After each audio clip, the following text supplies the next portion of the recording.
तो भाई रिसेंटली एक वीडियो आई थी भाई डोनाल्ड ट्रंप की, जिसमें डोनाल्ड ट्रंप कह रहा था भाई कि मोदी तो मेरे अच्छा दोस्त है भाई, पुराना दोस्त है, और इंडिया की तारीफ कर रहा था। उस वीडियो को देखने के बाद भाई ऐसा लग रहा था कि अब हो सकता है जो इंडिया और अमेरिका के बीच में जो संबंध बिगड़ते जा रहे थे वो सुधर जाएं, और जो अमेरिका ने 50% का टैरिफ हम पे लगा रखा है वो भी हट जाए और एक ट्रेड डील साइन हो जाए। मतलब चीज़ें पॉजिटिव हो सकती थी, ऐसा लग रहा था। लेकिन भाई अभी रिसेंटली एक न्यूज़ आई है, जो अमेरिका का ट्रेजरी सेक्रेटरी स्कॉट बेसेंट है भाई, उसने अभी भाई G7 कंट्रीज़ के साथ एक मीटिंग करी है भाई, और उसने कहा है G7 कंट्रीज़ को कि इंडिया और चाइना पर भाई टैरिफ लगाओ। और भाई इतना ही नहीं, दूसरी तरफ यूरोपियन यूनियन से भी अमेरिका ये बोल रहा है कि इंडिया और चाइना पर भाई टैरिफ लगाओ। अब भाई इस सब का इम्पैक्ट जो है, अगर वो टैरिफ लगा देते हैं तो भाई इंडिया पर क्या इसका इम्पैक्ट पड़ेगा, इस वीडियो में हम ये बात करेंगे भाई। हमें चाइना के बारे में बात नहीं करनी इस वीडियो में, हम बात करेंगे भाई इंडिया के बारे में। तो भाई अगर हम बात करें G7 कंट्रीज़ की, तो भाई उसमें 2 मेन कंट्रीज़ हैं जो यूरोपियन यूनियन में भी हैं, जो यूरोपियन यूनियन का दशा और दिशा तय करती हैं कि यूरोपियन यूनियन का जो भी निर्णय होगा ये 2 कंट्रियां जो हैं वो इन्फ्लुएंस करती हैं भाई। वैसे तो G7 कंट्रीज़ में जो कंट्रीज़ हैं वो हैं Canada, UK, Italy, Germany, France और जापान। लेकिन 2 कंट्री जो हैं जो मेन है भाई वो हैं फ्रांस और जर्मनी। भाई ये 2 कंट्रीज़ हैं जो यूरोपियन यूनियन का भी पार्ट हैं, और भाई यूरोपियन यूनियन जो है उसके दशा और दिशा को यही तय करती हैं भाई। अगर ये चाहेंगी कि इंडिया पर टैरिफ लगे तो भाई लगेगा, और ये चाहेंगी तो नहीं लगेगा। तो भाई ये जो भी है कि अगर टैरिफ लगता है तो इसका इम्पैक्ट इंडिया पर क्या हो सकता है। तो भाई अगर इंडिया की बात करें तो इंडिया काफ़ी देशों के साथ और ब्लॉक के साथ ट्रेड डील करता है भाई। हमारा व्यापार काफ़ी देशों के साथ है, बट भाई ज़्यादातर कंट्रीज़ के साथ हम जब ट्रेड करते हैं तो हमें डेफिसिट होता है। मतलब जब हम उनके साथ व्यापार करते हैं तो भाई हमको होता है घाटा।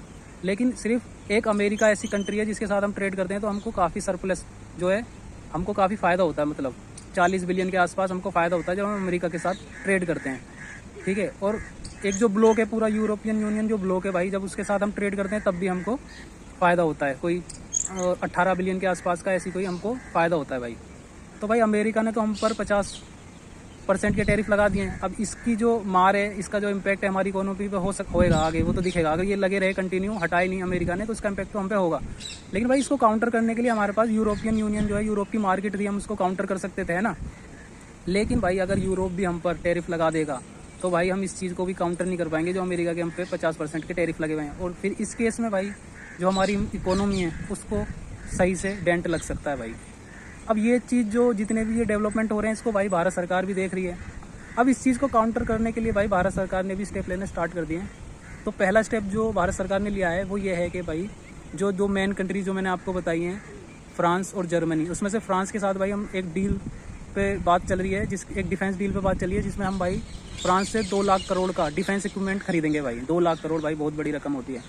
तो भाई फ्रांस तो हो सकता है कि अमेरिका की ये टैरिफ लगाने वाली शर्त ना माने और वो इंडिया पर टैरिफ ना लगाए भाई। और दूसरी तरफ भाई जर्मनी के साथ भी हम कुछ ट्रेड डील ऐसी करने का सोच रहे हैं, और उसके साथ भी मतलब कोई ना कोई ट्रेड डील जल्दी हो सकती है भाई। जब हम इन दोनों कंट्रीज़ को कन्विंस कर लेंगे कि हमारे ऊपर टैरिफ ना लगाएं, तो भाई यूरोपियन यूनियन जो इनकी ही दशा दिशा पर चलता है तो वो भी हमारे ऊपर भाई टैरिफ नहीं लगाएगा। और भाई हो सकता है कि जो अमेरिका का प्लान है वो फेल हो जाए। तो देखते हैं भाई आगे क्या भी जो भी डेवलपमेंट होंगे मैं आपको वीडियो बना के बताऊँगा। और बाकी भाई मैंने ये यूट्यूब चैनल बनाया है भाई, अभी मेरे 0 सब्सक्राइबर हैं, और भाई मेरा मतलब टारगेट है इस महीने में भाई बस ज़्यादा नहीं भाई 100 सब्सक्राइबर करने हैं। तो भाई अगर आपने ये वीडियो देखी है तो सब्सक्राइब ज़रूर कर लेना।